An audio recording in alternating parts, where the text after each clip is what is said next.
ሩታ ምን አለሽ በይ።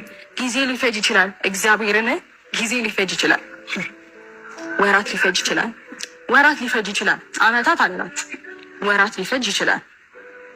እኔ እና እሱ አንድ ላይ ነው የምናወራው። ከዚያ ያኔ አንቺ ታለቅሻለሽ፣ ያኔ ይከፋሻል፣ ያኔ ይደብርሻል። ምን ነው ያኔ ያኔ በሰማሁኝ ምን ነው ያኔ ያንን ነገር በተቀበልኩኝ ትያለሽ፣ ትጸጸቻለሽ። ይህንን ነገር ደግሞ ለማየት ያብቃሽ። ጊዜው ሩቅ አይደለም። መመኝ ከባድቴ እንደዚህ አይነት በራስ መተማመን ከባድ ዛቻ የተዛተብሽ እንደዚህ አይነት ኮንፊደንስ መቼም የውሸት ነው አትይኝም። መቼም ከመሬት ተነስታ ነው እንደዚህ የሆነች ያለችው። የውሸቷን ነው አትይኝም። ወራቶች ጠብቂ ተብለሻል። ወራቶች ነው ወር ጠብቂ ተብለሻል። እንግዲህ በዚህ ደረጃ እርግጠኛ ከሆነች ይች ልጅ አብርሃም ወደ ሩታ እንዲመለስ አይደለም፣ አብርሃም ወደ ትዳሩ እንዲመለስ አይደለም። አንቺ ለራስሽ ስትይ ከዚህ ነገር ውስጥ መውጣት አለብሽ።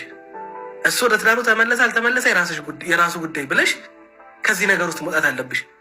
አንቺ ይሄ ነገር ላይ እንዴት ትክክል ስላልሰራሽ ሰው ትክክል እንዳልሰራሽ ሲነግርሽ ስትመከሪ ምን ስትባይ አልሰማም በማለትሽ የደረሰብሽ ነገር ስለሆነ አሁን ሼም ይዞሽ ምናምን ኖ እናቴ፣ ምንም ሼም የለም። ይሄ ህይወት ነው። ሼም እንዳይዝሽ።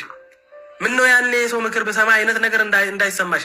ዋናው ነገር አሁን መንቃትሽ ነው። በቃ ላትበይ ነጥፊ በልበል የራስ ጉዳይ ብለ በዚያ አካሄድማ ከፈታት ሚስት 4 ልጅ መውለድ አይቀርም። ምክንያቱም